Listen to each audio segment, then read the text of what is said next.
সিনেমাটা অ্যামেজিং ছিল। আমার 1990-তে বয়স ছিল 9 বছর। তখন ওটা লাইফের ফার্স্ট হার্টব্রেক ছিল যখন জার্মানি পেনাল্টিটা পেয়ে আর্জেন্টিনা হারলো। তো অত দিনের যে দুঃখটা ছিল এটাই মেসি 2022-এ এসে জানে একটু শান্তি দিল। আমরা তো ম্যারাডোনার সময় 86 থেকে ফ্যান, হার্টব্রেক হার্টব্রেক হার্টব্রেক। এইবার ফাইনালি শান্তি, মানে এই মুভিটা পুরো ডিসেম্বরে ফেরত নিয়ে গেল। মানে আমাদের চোখে পানি চলে আসছে লাস্টের দিকে যখন ফ্রান্সের সাথে খেলার হাইলাইট মানে আবার দেখলাম যে ইমোশনটা, সৌদির সাথে যখন হারলো তখন তো মনে হচ্ছে সব শেষ।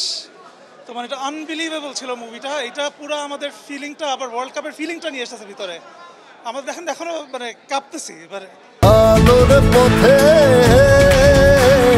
নতুন দিশা।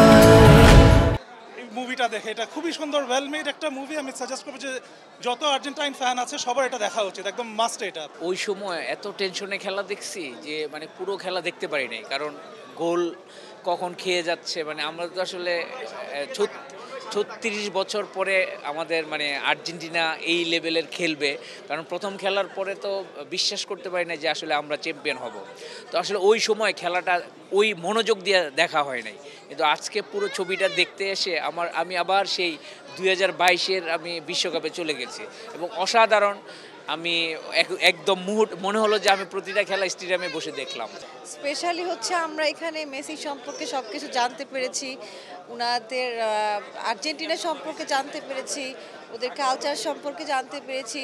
মোট কথা আমরা আর্জেন্টিনা সম্পর্কে জানতাম না বা ওদের খেলোয়াড়দের সম্পর্কে জানতাম না, আজকে এই ডকুমেন্টারি ফিল্ম দিয়ে আমরা সব কিছু জানতে পেরেছি।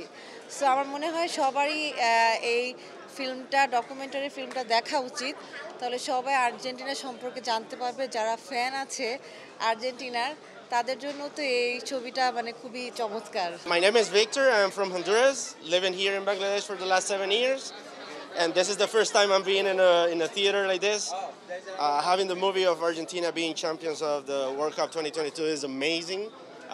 Some feelings inside the movie in between, and it's very nice. It's very nice to feel that.